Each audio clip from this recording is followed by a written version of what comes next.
Welcome to civil services study. Welcome back. 24 test complete हो गए थे यूपी पीसीएस के।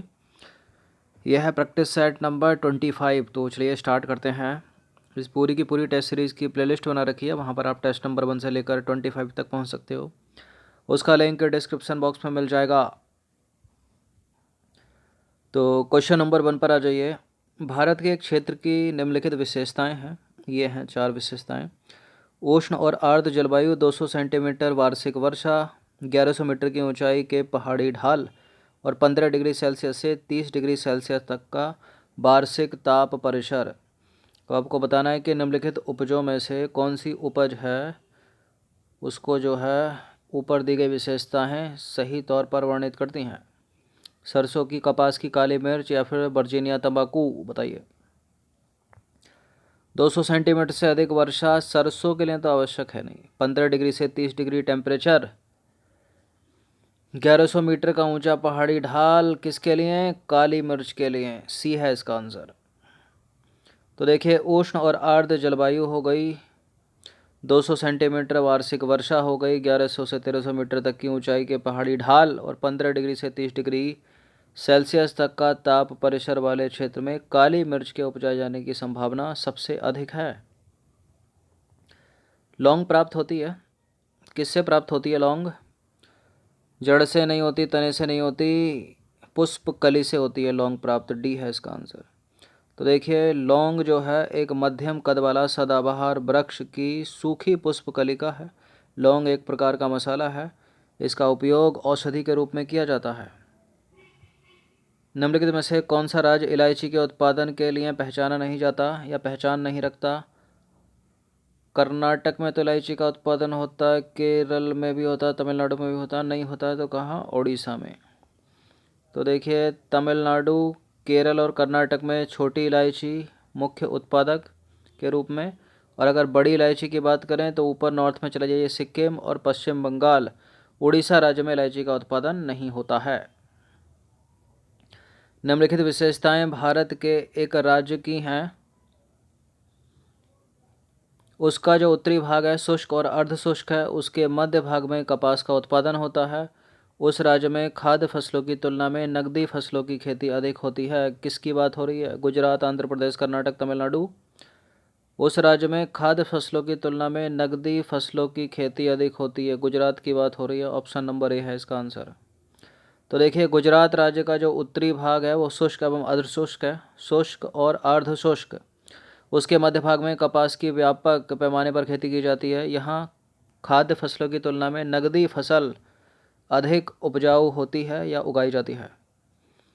क्वेश्चन नंबर 5 पर आ जाइए। निम्नलिखित राज्यों में से किस एक राज्य में ऐसी सर्वोपयुक्त जलवायु विषयक परिस्थितियाँ उपलब्ध हैं जिसमें न्यूनतम लागत से ही आर्किड की विभिन्न किस्मों की खेती हो सकती है और वह इस क्षेत्र में निर्यात उन्मुख उद्योग विकसित कर सकता है? कहाँ है ऐसा? अरुणाचल प्रदेश, उत्तर प्रदेश, मध्य प्रदेश, आंध्र प्रदेश। आर्किड की विभिन्न किस्मों की खेती, वो भी न्यूनतम लागत से। कहाँ पर? अरुणाचल प्रदेश में। तो अरुणाचल प्रदेश में जलवायु की सुलभता के कारण न्यूनतम लागत से ही आर्किड की विभिन्न किस्मों की खेती हो सकती है, जिससे वह इस क्षेत्र में निर्यात उन्मुख उद्योग विकसित कर सकता है। स्टॉक फार्मिंग क्या है भाई? स्टॉक फार्मिंग क्या होती है? फसल की अदला बदली नहीं होती, पशुओं का प्रजनन होता है स्टॉक फार्मिंग भी। तो स्टॉक फार्मिंग का संबंध किससे है? पशुओं के प्रजनन से। राष्ट्रीय डेयरी शोध संस्थान कहाँ पर स्थित है? राष्ट्रीय डेयरी शोध संस्थान स्थित है हरियाणा के करनाल में। तो राष्ट्रीय डेयरी शोध संस्थान जो है करनाल, हरियाणा में स्थित है। इसे वर्ष 1989 में डीम्ड विश्वविद्यालय का दर्जा दिया गया था। निम्नलिखित कथनों पर विचार करना है। 2 स्टेटमेंट है यहाँ पर, बताने कि इनमें से कौन सा करेक्ट है। भारत कपास के पौधे का आदि निवास है और विश्व में पहला देश है भारत जहाँ कपास की संकर किस्म विकसित हुई, जिसके परिणाम स्वरूप वर्धित उत्पादन होता है। क्या सही बात है दोनों की दोनों? बिल्कुल करेक्ट है दोनों के दोनों स्टेटमेंट। सी है इसका आंसर। तो देखिए, भारत जो है कपास का देशज पौधा है और ऋग्वेद में और मनुस्मृति जैसे प्राचीन ग्रंथों में भी इसका उल्लेख मिलता है। इसका किसका? कपास का। साथ ही भारत विश्व का पहला देश है जहां कपास की संकर किस्म विकसित हुई, जिसके परिणाम स्वरूप वर्धित उत्पादन होता है। 1903 में भारतवर्ष की प्रथम चीनी मिल कहाँ स्थापित हुई थी? 1903 में भारतवर्ष की प्रथम चीनी मिल स्थापित हुई थी प्रतापपुर। कहाँ पर है? प्रतापपुर, उत्तर प्रदेश में। तो वर्ष 1903 में भारत की प्रथम चीनी मिल उत्तर प्रदेश के देवरिया डिस्ट्रिक्ट के प्रतापपुर में स्थापित की गई थी। क्वेश्चन नंबर 10 पर आ जाइए। निम्नलिखित प्रश्नों पर विचार करना है। 3 स्टेटमेंट है, बताना कि इनमें से कौन सा करेक्ट है। पढ़िए इनको। क्वेश्चन नंबर 10 पर आ जाइए। चलिए, चीनी उत्पादन प्रक्रम में सीरा एक उपोत्पाद है और चीनी कारखानों में चीनी मिलों से निकली खोई जो है भाप बनाने के लिए बॉयलरों में ईंधन के रूप में प्रयोग की जाती है। कच्ची सामग्री के लिए केवल गन्ने से ही चीनी का उत्पादन होता है।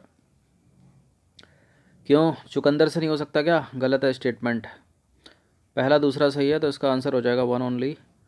जहाँ पर 3 है उसको एलिमिनेट कर दीजिए, तीनों कट जाएंगे, आंसर मिल जाएगा। केवल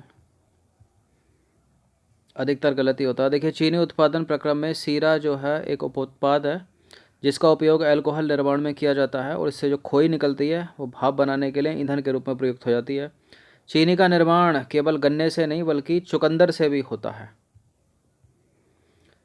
गन्ने में शर्करा की मात्रा घट जाती है यदि पकने की अवधि में पाला गिर जाए। कैसे घटती है? पकने की अवधि में पाला गिर जाए। तो गन्ने में शर्करा की मात्रा घट जाती है यदि पकने की अवधि में जो है पाला गिर जाए।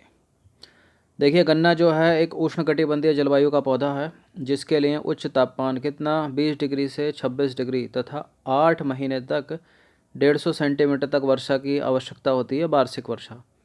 अतः पकने की अवधि में पाला गन्ने में शर्करा की मात्रा को कम करता है और फसल के उत्पादन को भी प्रभावित कर। क्वेश्चन नंबर 12 पर आ जाइए। शुष्क भूमि के लिए सर्वाधिक उपयुक्त फसल कौन सी है? शुष्क भूमि के लिए सर्वाधिक उपयुक्त फसल है मूंगफली की फसल। डी है इसका आंसर। रेते में होती है ना, देखा आपने। उपयुक्त दिए गए फसलों में देखिए मूंगफली जो है सबसे कम जल की आवश्यकता होती है उसको, इसलिए है शुष्क भूमि के लिए सर्वाधिक उपयुक्त है। निम्नलिखित में से कौन सबसे महत्वपूर्ण सोयाबीन उत्पादक राज्य है? पता होगा प्रश्न, कई सालों से उसका उत्तर एक ही बना हुआ है, मध्य प्रदेश। तो भारत में सोयाबीन के 3 अग्रणी उत्पादक राज्य हैं। पहले पर मध्य प्रदेश है, दूसरे पर महाराष्ट्र और तीसरे पर है राजस्थान।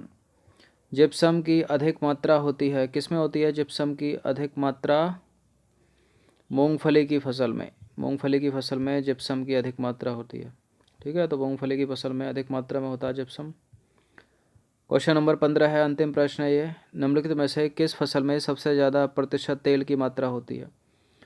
तेल का प्रतिशत सबसे ज़्यादा निम्नलिखित में से किस फसल में होता है? मूंगफली नहीं, सोयाबीन नहीं, सूरजमुखी नहीं, तिल में। डी है इसका आंसर। तो देखिए, मूंगफली में तेल का औसत प्रतिशत लगभग कितना है? 48.2% है। सोयाबीन में कितना है? लगभग 40%। सूरजमुखी में है 42% और सबसे ज़्यादा है तिल में 52%। इस प्रकार उपयोग दिए गए फसलों में जो है तिल में सर्वाधिक मात्रा में तेल का प्रतिशत है। ठीक है, अगर तिल ऑप्शन में नहीं होता तो आंसर क्या होता? मूंगफली हो जाता 48.2। ठीक है, धन्यवाद।